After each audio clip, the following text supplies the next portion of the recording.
We've got a bit of a Checo watch going on here, Simon. I've got a few clips to show you. We got the move that Jensen was just talking about. The first one that I really liked, and Jensen as well, had to admire it. I mean, we're coming up down here.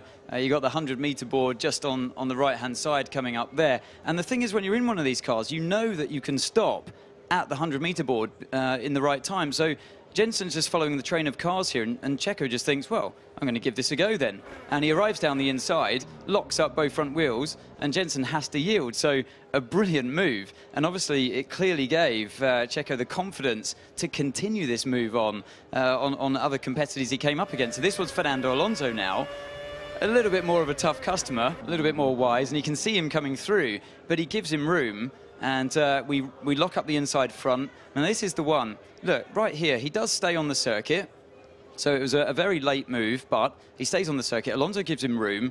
And at this point, you feel, look, he's looking in the, you can see there, he's checking the right mirror. He knows where Alonso is. And as they pop out the corner, to his surprise, he sees Alonso come back in front. So, look, he throws his arm up in the air, and I think rightly so as well. And Alonso, we saw the situation on the start grid after the safety car, them shake hands, because I think Alonso must have felt that I really had nowhere to go in that circumstance. I went off, and you know, I got the move, I got you back. So they swapped places. I think that was the right call there by the steward.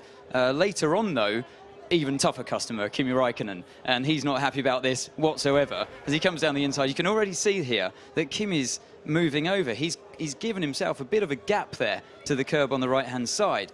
And as we come down, our gap's closing, and we think, uh-oh, and contact's almost made. They both go off this time, and, you know, that's not on.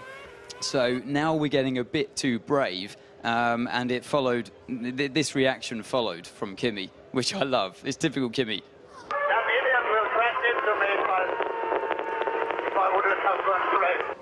That idiot would have crashed into if I didn't go straight.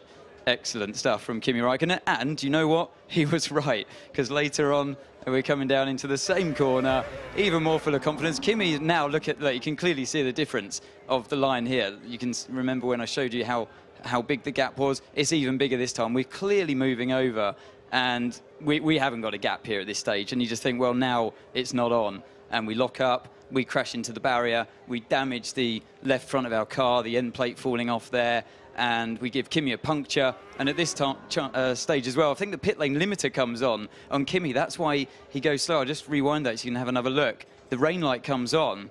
It's the only thing I can think is that he gets on the pit lane limiter, slows down massively, and then cancels it. The car squirms around. He's carrying a puncture as well on the left.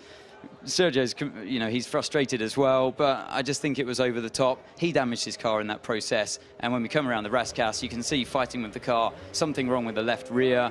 Can't quite see that. He might have a puncture, but clearly the car was damaged, and he tries to come into the pits all over the place. It was a horrible end to what should have equalled his best finish this season.